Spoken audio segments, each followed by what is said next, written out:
I know Karine unfortunately worked for the most incompetent president in history, so I guess she has a reason to be bitter, but being bitter will not sell you books, Jesse. Is Peter Doocy one of those good reporters? Are you sure? Look, Peter's a good guy. We have our tussles with Peter too. No mistakes there. And it's a stark contrast to what they had over the past 4 years, where they were gaslit, where they were told Joe Biden was mentally stable and up for the job. That was a lie. Where they were told the administration was doing everything it could to secure the border. Also a lie. I'm very proud to work for the greatest president in history. The feud between Karoline Leavitt and former White House press secretary Karine Jean-Pierre just took another sharp turn. Things heated up after Jean-Pierre reacted to a joke Leavitt made about Obama. But Karoline fired right back, turning a small comment into a brutal exchange. And now, the bad blood between the two seems stronger than ever. Well, someone who can't find work is the same person who had your job about a year ago. We call her Binder. KJP, Karine Jean-Pierre. You, I guess, had made a joke about, it was like your mama joke, and she didn't like that. This is what she said. Roll it. It's deplorable. And I'm using that word on purpose. Yeah. Because they don't seem to understand, this is the Trump White House, that they don't work for just one man. Yeah. They work for the American people. The White House press secretary is not about doing online trolling. Right. It is not. It is an honor and a privilege to have that job. Karine Jean-Pierre tried to control the narrative, calling Karoline Leavitt's comment disrespectful and dismissing her as nothing more than an online provocateur. She argued that Leavitt wasn't acting like a serious White House press secretary and accused her of focusing more on cheap shots and social media drama than real issues. But Karoline wasn't about to stay quiet. She fired back with a response that was direct, sharp, and completely unfiltered. In just a few moments, she flipped the criticism around and turned the spotlight right back on Jean-Pierre. And after hearing what Karoline said next, it's obvious this clash between the two is far from over. Here's her response. She called you deplorable, and you say? Well, with all due respect to my predecessor, she is one of the main culprits of the greatest cover-up and scandal in American history. She took the podium every day and lied to the press about the incompetence of her boss. And on this book tour, she continues to lie. She said this past week that Joe Biden would still be up for the job if he had, God forbid, been reelected in November. She actually said this week as well on a podcast that Joe Biden did more press engagements than President Trump currently does now. Any person across the aisle can tell you that is a bald-faced lie. Karoline kept the pressure on and didn't hold back in her criticism of Karine Jean-Pierre. She accused KJP of helping push what she described as one of the biggest political cover-ups in recent memory, claiming the Biden administration worked to hide concerns about President Biden's mental and physical condition during the final stretch of his presidency. According to Karoline, even now, as more people question Biden's fitness and decision-making, Jean-Pierre continues to defend the administration's past messaging and insists everything was under control. She pointed to the growing debate around Biden's final pardons as another reason people are raising eyebrows and asking tougher questions. For Karoline, the issue goes beyond politics. She argued that KJP is protecting an image rather than addressing the concerns directly, and she believes more Americans are beginning to see through it. But Karoline still had more to say. And I will just add, when you talk to the real journalists, not the ones who are actually activists that pose as journalists, but the people who actually care about truth, and there are some of those left in the White House press corps, I work with them every day, they will tell you the Trump White House is the most accessible and transparent White House ever. Not only does the president take questions from the press on a near daily basis, multiple times per day, as he did today, but we also provide truthful and accurate information about what this administration is doing and accomplishing. Karoline didn't back down after Jean-Pierre's criticism. Instead, she used it to make an even bigger point. After being labeled an internet troll, Karoline responded by comparing the way both administrations handled the press. She argued that the White House today is far more open and transparent than it was during KJP's time behind the podium. According to Karoline, reporters are finally being allowed to ask direct questions and get real answers instead of carefully scripted talking points. She also praised President Trump for regularly speaking to the media and taking questions head-on, something she claimed rarely happened during Biden's presidency. In her view, the contrast couldn't be clearer. a media room with more access, a president willing to engage, and a press secretary who speaks directly instead of dodging criticism. It was a confident response, and it immediately added even more heat to the ongoing feud. But we also provide truthful and accurate information about what this administration is doing and accomplishing. And it's a stark contrast to what they had over the past 4 years, where they were gaslit, where they were told Joe Biden was mentally stable and up for the job. That was a lie. Where they were told the administration was doing everything it could to secure the border. Also a lie. I'm very proud to work for the greatest president in history. I know Karine unfortunately worked for the most incompetent president in history, so I guess she has a reason to be bitter. But being bitter will not sell you books. I remember when Biden and Kamala Harris repeatedly said the southern border was fully secure. They said it with so much confidence that a lot of people accepted it at first. But as the number of illegal crossings kept rising, those claims started falling apart. And critics argued the reality looked very different from what Americans were being told. And for many conservatives, that wasn't even the biggest controversy of the Biden years. The Hunter Biden laptop story, once dismissed by many outlets and labeled by some as possible disinformation, later became a major point of debate as more details were confirmed. That's why, when Karoline Leavitt calls out Jean-Pierre and the administration, she says it's about accountability. In her view, the public spent years hearing denials, explanations, and carefully managed messaging, while major concerns kept growing in the background.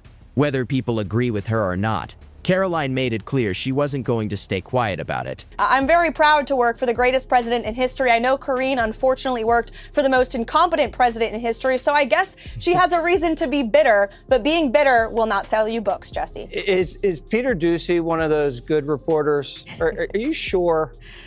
Look, Peter's a good guy. We have our tussles with Peter too. No mistakes there. All right. Karoline didn't hold back at all. She called Jean-Pierre bitter and said it's not surprising considering she worked for what Karoline described as one of the weakest administrations in modern American politics. The comment definitely got attention.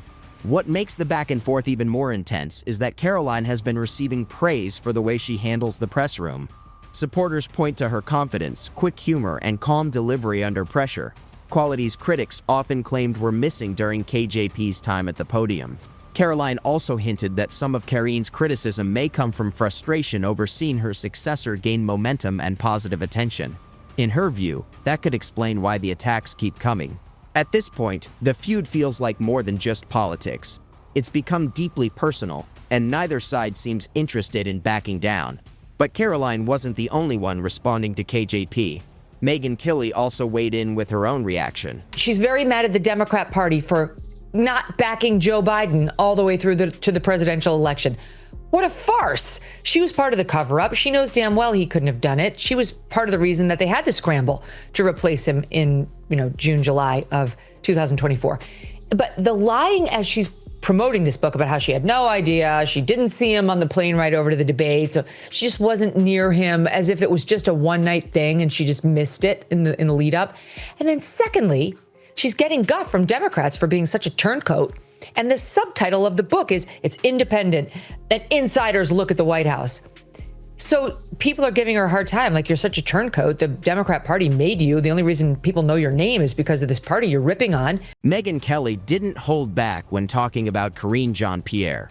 She called KJP a political turncoat and argued that Jean-Pierre showed little loyalty to the same Democratic Party that helped elevate her to one of the most visible jobs in the country.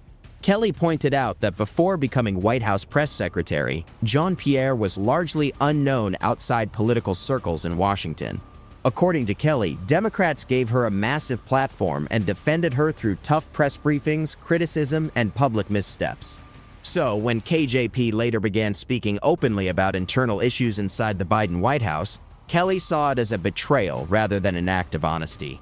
In her view, Jean-Pierre was using the controversy and chaos surrounding the administration to stay in the spotlight and reshape her own image.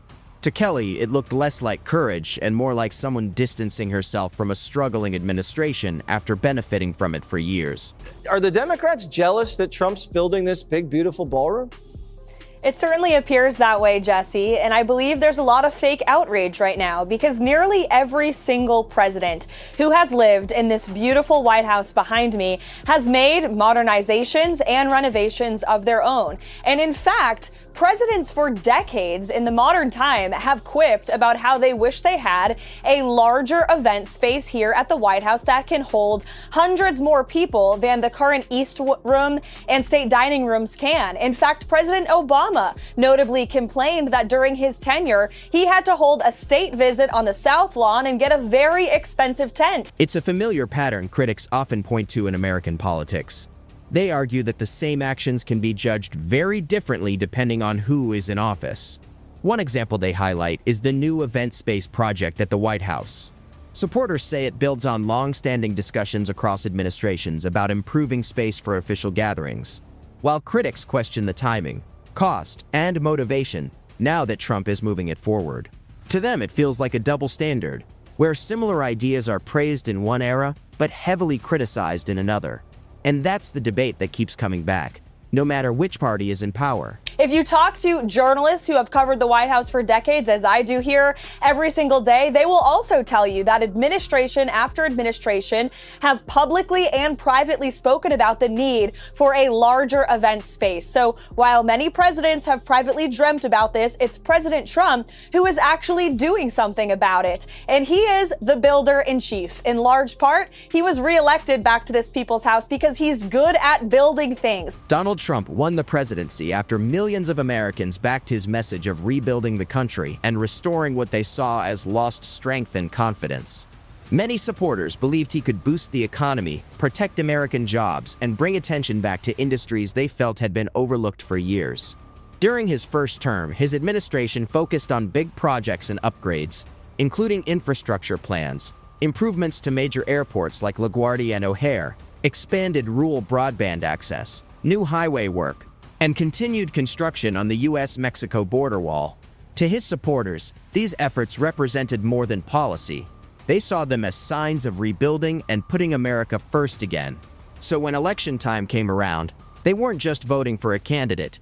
They were voting for a vision of renewal, strength, and national pride. And construction is a process at the end. The East Wing, which is an entirely separate structure from the executive mansion you see behind me, will be more modern and beautiful than ever. And then on top of that, the White House is going to have a big, beautiful ballroom for generations of Americans to come. And the best part of it all, it's not a dime of the taxpayers' money. The president has worked hard to privately fund this entire project from start to finish. You'd think the fact that the project is privately funded would calm things down, but the criticism hasn't stopped. Opponents are still calling it an attack on tradition and a threat to the White House itself. Supporters, however, say it's simply a practical upgrade, more space for official events, improved security, and modernized facilities that any future president could use, regardless of party. They argue it's about preservation and progress, not destruction. Still, because Trump is leading it, critics frame it as controversial, while supporters see it as a long overdue improvement. Meanwhile, the clash between Karoline Leavitt and Jean-Pierre has grown into something bigger than politics. With Megyn Kelly also weighing in, the debate has turned into a wider fight over credibility, legacy, and public trust. For now, Leavitt's supporters say she's coming out ahead, pointing to her confidence and messaging. And as the discussion continues, Washington is clearly paying attention. That's the end of today's video. Thanks for watching.